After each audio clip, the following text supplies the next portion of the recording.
స్వామివారి ఆలయాన్ని ఈరోజు మూసివేయడం జరిగింది. 8:30 గంటల నుంచి 9:30 మన మహాద్వారాన్ని క్లోజ్ చేయడం జరిగింది. మీ అందరికీ తెలుసు, దీనికి సంబంధించి ఇప్పటికే పూర్తి స్థాయిలో ఎలక్ట్రానిక్ ప్రింట్ మీడియా ద్వారా భక్తులందరికీ కూడా తెలియజేయడం జరిగింది. అలానే భక్తులు కూడా నిన్నటి నుంచి ఈరోజు మార్నింగ్ ఏ రకంగా అయితే 8 కల్లా అందరికీ దర్శనం చేయించాలనుకున్నామో అలానే 8 కల్లా అందరికీ కూడా దర్శనం చేయించి భక్తులందరినీ కూడా పంపించడం జరిగింది. క్యూ లైన్లో కానీ అలానే కంపార్ట్మెంట్స్లో కానీ ఎక్కడా కూడా భక్తులు లేకుండా వాళ్ళకి ఆల్రెడీ దర్శనం చేసి పంపించడం జరిగింది. అలానే క్యూ లైన్లో కూడా సాయంత్రం దాకా తీసుకోపడదు. అలానే సాయంత్రం 6:30 గంటలకు మళ్ళీ కూడా స్వామివారి ఆలయాన్ని ఓపెన్ చేయడం జరుగుతుంది.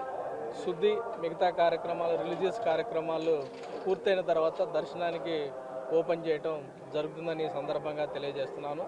ఇందుకు సంబంధించి అన్నప్రసాదాలు ఎంటీవీఎస్ని కూడా క్లోజ్ చేయడం జరిగింది.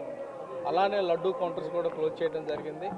అన్నప్రసాదాలకు సంబంధించి క్లోజ్ చేస్తున్న ఈ మధ్యకాలంలో మన చంద్రగ్రహణ టైంలో ఏమీ బుక్ చేయకూడదు కాబట్టి ఇప్పటికే మార్నింగ్ టయానికే మన వాళ్ళు పూర్తి స్థాయిలో ప్యాకేజ్ చేసి అందరికి కూడా దగ్గరలో మిగతా అన్నప్రసాదాల కౌంటర్లో భక్తులకు ఉపయోగపడే విధంగా, భక్తులకి అనుకూలంగా ఉండే విధంగా, వాళ్ళకి యాక్సెస్ ఉండే విధంగా ప్యాకేజ్ చేసి అక్కడ అన్నప్రసాదాన్ని అందుబాటులో ఉంచడం జరిగింది. అలానే మిగతావి కూడా అన్ని వల్ల సేవల రంగంలో సేవల విషయాల్లో ఎక్కడా కూడా ఇబ్బంది లేకుండా, అలానే కాటేజెస్లో కానీ పిఏసీస్లో కానీ ఇప్పటికే అన్నప్రసాదాలు అక్కడ పెట్టడం జరిగింది. భక్తులు ఇష్టమైన వాళ్ళు తినే అవకాశం కూడా ఉంటుంది కాబట్టి వాళ్ళందరూ కూడా ఏ రకమైన ఇబ్బందులు లేకుండా అన్ని సేవలు కూడా వాళ్ళకు అందుబాటులో ఉండే విధంగా చర్యలు తీసుకోవడం జరుగుతుంది. అలానే సాయంత్రం ఓపెన్ చేసిన తర్వాత సర్వదర్శనానికి భక్తులను తీసుకోవడం జరుగుతుందని ఈ సందర్భంగా తెలియజేస్తున్నాను.